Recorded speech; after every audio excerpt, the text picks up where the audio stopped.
Election nominations first day ఈరోజు నిడదవోలు నియోజకవర్గంలో నేను ఈరోజు నామినేషన్ వేయడం జరిగింది. ఈరోజు ఎమ్మెల్యే అభ్యర్థిగా మరి మా ముఖ్యమంత్రి గారు, మా నాయకుడు, జననేత జగన్మోహన్ రెడ్డి గారు గతంలో నాకు ఒక అవకాశం ఇచ్చారు ఎమ్మెల్యేగా పోటీ పెట్టడానికి.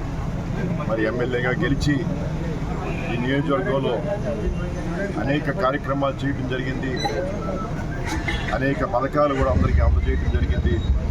ఈ నిడదవోలు నియోజకవర్గం కూడా చక్కగా అభివృద్ధి చేయడం జరిగింది.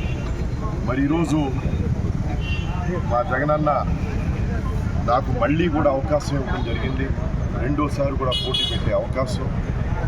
మరి నిడదవోలు ప్రజలకి మరొక్కసారి నేను సేవ చేసుకునే అవకాశం నాకు కల్పించినందుకు ముందుగా జగన్ గారికి నా కృతజ్ఞతలు తెలుపుకుంటా ఉన్నాను. మరి అదేవిధంగా మా నాన్నగారు జిఎస్ రావు గారు గతంలో ఈ నిడదవోలు కూడా కొవ్వూరు నియోజకవర్గంలో ఉండేది. ఆ రోజుల్లో 3 సార్లు పోటీ పెట్టడం జరిగింది. మరి ప్రజలందరికీ కూడా ఎంతో సన్నిహితంగా ఉండేవాళ్ళు.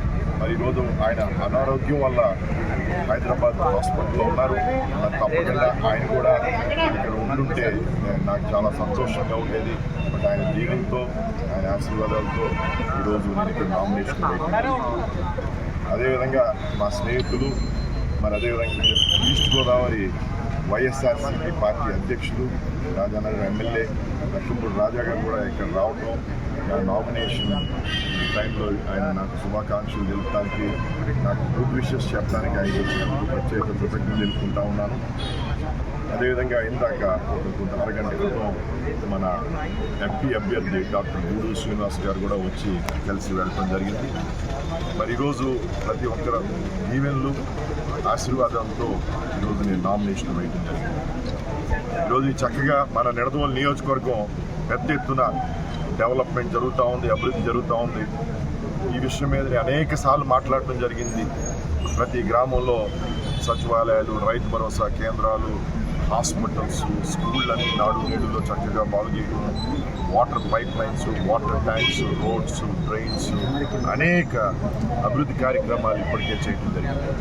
మీరందరూ కూడా గతంలో కూడా చూశారు. ఒక కరపత్రం, ఒక ప్యాంప్లెట్ ప్రతి గ్రామానికి నేను ఇవ్వటం జరిగింది. ఆ గ్రామంలో గత 5 సంవత్సరాల్లో నేను ఎమ్మెల్యే అయ్యాక జగన్ గారు నాయకత్వంలో ఏమేమి అభివృద్ధి కార్యక్రమాలు చేశామో, ఎన్ని కోట్ల రూపాయలు ఖర్చు పెట్టామో అన్నీ కూడా ప్రతి ఒక్కరికి ఇవ్వడం జరిగింది. ఇంకా కూడా పనులన్నీ కొనసాగుతూ ఉన్నాయి. ఎన్నికల ప్రక్రియలో భాగంగా నేటి నుండి రాష్ట్ర వ్యాప్తంగా నామినేషన్ల ప్రక్రియ ప్రారంభమవుతూ ఉంది. అందులో భాగంగా నిడదవోలు శాసనసభ నియోజకవర్గం నుంచి మాకు అత్యంత ఆప్తులు, ఆత్మీయులు, వైఎస్ఆర్ కాంగ్రెస్ పార్టీలో అతి ముఖ్యమైనటువంటి నాయకులు శ్రీనివాస్ నాయుడన్న ఇవాళ నామినేషన్ వేస్తూ ఉన్నటువంటి సందర్భంగా ఆయనతో పాటుగా పార్టిసిపేట్ చేయడానికి గడిచినటువంటి 5 ఏళ్లలో ప్రీతమ ముఖ్యమంత్రి వైఎస్ జగన్మోహన్ రెడ్డి గారు ఏ గ్రామానికి వెళ్ళినా కూడా కోట్ల రూపాయల అభివృద్ధి కార్యక్రమాలు చేసినటువంటి కనిపిస్తూ ఉన్నాయి. ప్రతి గడపలోని కూడా లక్షల రూపాయలు సంక్షేమ పథకాల ద్వారా రూపాయి ఎవరికి లంచం ఇవ్వాల్సిన అవసరం లేకుండా లబ్ధిదారులకు చేకూర్చినటువంటి మేలు కనిపిస్తూ ఉంది. లక్షల మందికి ఇచ్చినటువంటి ఇళ్ల పట్టాలు కనిపిస్తూ ఉన్నాయి.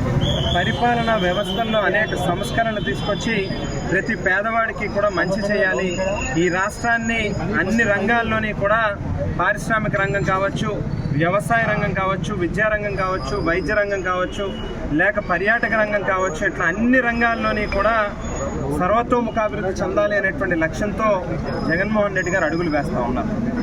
కోవిడ్ లాంటి విపత్కరమైనటువంటి సందర్భంలో ప్రపంచం అంతా కూడా అతలాకుతలం అయిపోయి ఆర్థిక పరమైనటువంటి అనేక ఇబ్బందులు ఎదుర్కొంటున్నటువంటి సందర్భంలో కూడా ఏ రోజు వెన్ను చూపకుండా ఎన్నికల్లో ఏదైతే వాగ్దానాలు ఇచ్చామో, నవరత్నాల పథకాలు చెప్పామో అన్ని వాగ్దానాలని కూడా నెరవేర్చి చూపించినటువంటి ఏకైక ప్రభుత్వం వైఎస్ఆర్ కాంగ్రెస్ పార్టీ ప్రభుత్వం అని చెప్పి తెలియజేస్తూ ఉన్నాం. మరి ఈవేళ ఏదైతే ప్రజల్లో వాళ్ళకి బలం లేదు, ప్రజలు వాళ్ళని ఎన్నుకునేటటువంటి పరిస్థితి లేదు అనేటువంటిది ముందుగా ముందుగానే గమనించినటువంటి బీజేపీ, జనసేన, తెలుగుదేశం పార్టీలు ముగ్గురు ఏకమై ఇవాళ జగన్మోహన్ రెడ్డి గారిని ఏదో ఒకలాగా ఓడించాలనేటువంటి ప్రయత్నం చేస్తూ ఉన్నారు. కానీ వాళ్ళ యొక్క ఆలోచనలు కానీ ఆశలు కానీ ఏదైతే ఉన్నాయో అది పూర్తిగా ఆవిరయ్యేటటువంటి పరిస్థితి వస్తుంది. 2014 ఎన్నికల్లో ఈ 3 రాజకీయ పార్టీలు ఏదైతే వాగ్దానాలు ఇచ్చారో 650 వాగ్దానాలు ఇచ్చి ఏ ఒక్కటి కూడా నెరవేర్చకుండా దొరికిన మేరకు ఏ రకంగా దోచుకోవాలనేటువంటి ఏకైక ఎజెండాతో వాళ్ళు పనిచేశారు. కాబట్టి తిరిగి మళ్ళీ ఏ ముఖం పెట్టుకుని ఈవేళ ఈ 3 రాజకీయ పార్టీలు పొత్తులు పెట్టుకుని ముందుకు వస్తూ ఉన్నాయనేటువంటిది చాలా స్పష్టంగా ప్రజలు నిలదీస్తూ ఉన్నారు. ఏ ఇంటికి వెళ్ళినా, ఏ వీధిలోకి వెళ్ళినా. అందు గురించి మాకు ప్రగాఢమైనటువంటి నమ్మకం ఉంది.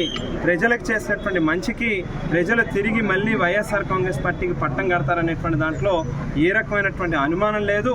ముఖ్యంగా ఈ నిడదవోలు శాసనసభ నియోజకవర్గంలో గత ప్రభుత్వంలో స్థానికంగా ఇక్కడ శాసనసభ్యులుగా పనిచేసినటువంటి వ్యక్తి అన్ని రకాలుగాను కూడా దోపిడీలు చేసి పెద్ద ఎత్తున సొమ్ములు దాచుకున్నటువంటి పరిస్థితి, రాజకీయాల్ని వ్యాపార పరంగా లేకపోతే వారి స్వార్థ ప్రయోజనాల కోసం ఉపయోగించుకున్నటువంటి పరిస్థితి అయితే ఈవేళ ఒక నిస్వార్థంగా ఎక్కడా కూడా రాజకీయాల్లో ఒక్క పైసా లంచం అనేటువంటిది ఎరగకుండా ఏ ఒక్కరి దగ్గర కూడా చెడ్డ పేరు అనేటువంటిది తెచ్చుకోకుండా ఒక సౌమ్యుడిగా 10 మందిని ఆకర్షించుకునేటటువంటి విధానంలో తండ్రికి మించినటువంటి పద్ధతిలో ఈవేళ ఈ నియోజకవర్గంలో మంచి పేరు తెచ్చుకుని రాష్ట్రంలో 175 నియోజకవర్గాల్లోనే మొట్టమొదటి వైఎస్ఆర్ కాంగ్రెస్ పార్టీ గెలిచేటటువంటి శాసనసభ నియోజకవర్గం ఏది, ఏ అభ్యర్థి అని అంటే తక్కువని ఈవేళ శ్రీనివాస్ నాయుడు గారి పేరు చెప్పేటటువంటి పరిస్థితి.